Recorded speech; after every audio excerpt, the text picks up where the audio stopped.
Olá, eu sou o Cláudio Nazajon, fundador da Nazajon, hoje sexta maior empresa de software contábil do Brasil. Nós temos cerca de 240 funcionários, todos em regime remoto. E como qualquer empresa com mais de 40 anos, a Nazajon sempre precisou inovar, reinventar-se para se manter competitiva. A pandemia testou os nossos limites e a nossa capacidade de adaptação. Em 2019, para você ter uma ideia, nós tínhamos 250 funcionários no time, cerca de 220 concentrados na nossa sede no Rio de Janeiro e os demais distribuídos nos escritórios de São Paulo e outras regionais. Em março de 2020, quando ficou claro que a única solução para continuarmos operando seria enviar todos para casa, nós ficamos preocupados com a nossa produtividade e as nossas vendas. A nova concepção da marca precisa transmitir a ideia de que o mundo mudou. E a Nazajon também, mas sem perder a sua essência. Para minha surpresa, não só mantivemos o desempenho, como também batemos recordes de produtividade e de vendas nesse período. A transição para o trabalho remoto revelou-se não apenas uma necessidade, mas uma revolução em nossa maneira de operar. Nossos funcionários se adaptaram incrivelmente bem ao novo modelo de trabalho. Eles abraçaram a flexibilidade que o teletrabalho oferece, resultando numa força de trabalho muito mais feliz e motivada. O equilíbrio entre a vida pessoal e profissional melhorou significativamente, refletindo diretamente no seu desempenho. Financeiramente, a mudança também teve um impacto positivo. Sem a necessidade de manter um grande espaço de escritório, nós reduzimos significativamente os custos, o que, combinado com o aumento das vendas, resultou no aumento da nossa rentabilidade. E o mais notável é que hoje, mesmo com 100% dos funcionários em regime de teletrabalho, nós continuamos crescendo. Essa experiência reforçou a minha crença de que a flexibilidade e a adaptação são cruciais para o sucesso de qualquer empresa. De que a flexibilidade e a adaptação são cruciais para o sucesso de qualquer empresa. Agora, olhando para o futuro, eu vejo o trabalho remoto não como uma solução temporária, mas como um componente integral da nossa estratégia de negócio. Agora, nem tudo são flores. Claro que nós enfrentamos desafios. Nem todos os funcionários tinham uma internet decente, por exemplo. Muitos nem tinham internet em casa. Tivemos que oferecer-lhes uma ajuda de custo para bancar a instalação. Outros viviam em espaços pequenos, junto com filhos ou parentes, sem condições adequadas para realizar reuniões. Nós pedimos câmeras abertas nos encontros virtuais e com muita frequência essas pessoas transmitiam do banheiro ou da cozinha, que eram os únicos espaços que eles tinham com fundo liso, vamos chamar assim. Com o tempo essas questões foram sendo resolvidas.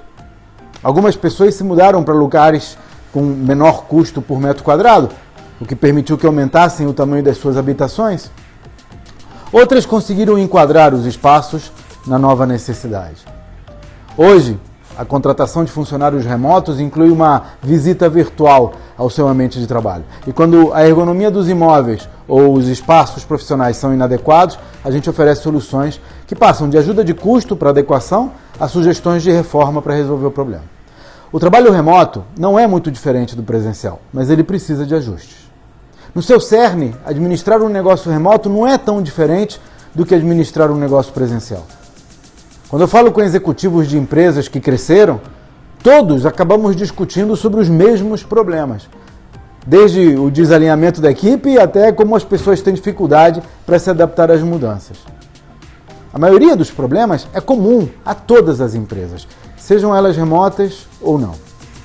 O único verdadeiro inconveniente do trabalho remoto é a dificuldade de integração extra-trabalho. Aquela conversa que a gente mantém durante a pausa para o café, que ajuda a estreitar o relacionamento, agora precisa ser realizada de outra maneira.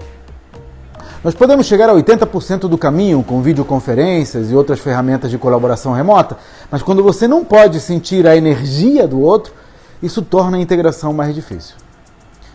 Também existem desafios de conformidade, de regulamentação.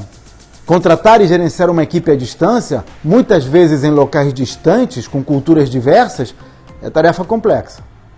Por outro lado, há vantagens claras em se ter uma força de trabalho remota. A primeira é o acesso a talentos em qualquer lugar. Na Nazajon, nós temos a liberdade de contratar pessoas de qualquer lugar do mundo. Não precisamos competir por talentos em áreas específicas. Podemos buscar os melhores profissionais ao redor do planeta. Isso não só amplia a nossa base de candidatos, como também traz uma diversidade enriquecedora para a empresa. Atualmente, para você ter ideia, nossa força de trabalho está distribuída em 14 estados brasileiros e 2 países fora o Brasil. Isso não seria possível se tivéssemos mantido o modelo presencial e muito menos o híbrido. A segunda vantagem é a redução de custos. Não se trata de pagar menos aos funcionários. Nossos salários são competitivos. A economia vem da não necessidade de um escritório físico. Imóveis são caros. E do fato de que os benefícios típicos de um escritório, como refeições e vale-transporte, são substituídos por benefícios remotos, que representam uma fração do custo.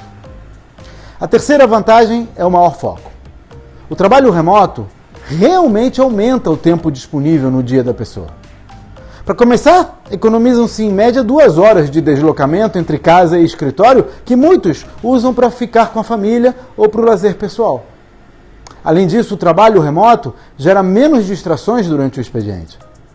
Trabalhando remotamente, eu não me envolvo em conversas paralelas, nem sou interrompido por brincadeiras no escritório. Claro que eu posso fazer pausas para cuidar da casa, fazer atividades particulares ou até cuidar dos filhos, mas faço isso de forma planejada e é menos distrativo do que ter pessoas passando pela minha mesa ou iniciando conversas o dia inteiro em horários aleatórios. A construção da cultura não é automática. Uma das maiores diferenças entre o modelo presencial e o remoto é a forma como se constrói a cultura da empresa. Com equipes presenciais é mais fácil construir a cultura organizacional porque ela acontece quase naturalmente. Na maioria das situações, quando uma equipe presencial tem uma determinada dinâmica de trabalho, os novos funcionários aprendem por osmose e transmitem isso para as próximas gerações de forma mais ou menos automática. Já no caso de equipes distribuídas, esse processo é mais difícil. Eu não me iludo achando que a cultura vai se manter ou evoluir naturalmente. Por isso, a minha maior atenção hoje está em monitorar justamente as dinâmicas da operação. Cuidar para que aconteçam alinhadas com a nossa visão, com o nosso propósito, com nossos valores. E não é uma tarefa fácil, mas é possível. A disciplina é fundamental. Uma empresa que cresce precisa independizar-se das pessoas. Eu costumo dizer que uma empresa deve confiar no processo, não nas pessoas. Isso implica na necessidade de documentar as tarefas para que os novos empregados saibam o que fazer, como fazê-lo e que resultado é esperado em cada situação. O problema é que, na prática, poucas empresas se preocupam com isso. No ambiente presencial, a falta de documentação acaba sendo substituída por treinamento prático, vamos dizer assim. Um empregado ensina o processo para o outro, muitas vezes até no grito, né? Mas no ambiente remoto, isso não funciona. Por isso você precisa se comprometer com a documentação dos processos, criar tutoriais, estabelecer canais de apoio para que as pessoas saibam exatamente o que fazer e que resultados esperar do que fizeram. No jargão técnico, nós conhecemos isso como KPIs, Key Performance Indicators, ou indicadores-chave de desempenho. Ora, seja como for, qualquer empresa que atinge um certo tamanho precisa fazer isso, mesmo que o trabalho não seja remoto. Empresas a partir de um certo porte precisam ter processos documentados e monitorados para poder funcionar. Portanto, o modelo de trabalho remoto, de certa maneira, força você a ter bons hábitos desde cedo. Hábitos que, de qualquer forma, terá que desenvolver quando chegar a 100, 200 pessoas no seu time. O trabalho remoto apenas força você a fazer isso mais cedo. Você troca um pouco mais de trabalho agora por um ganho muito maior lá adiante. A comunicação é a chave. Existem estratégias específicas de comunicação para equipes remotas, mas o ponto crucial é se comunicar. O modelo de trabalho remoto precisa muito que a empresa tenha mecanismos de comunicação eficientes. Tanto entre a empresa e os colaboradores, e vice-versa, quanto entre os colaboradores entre si.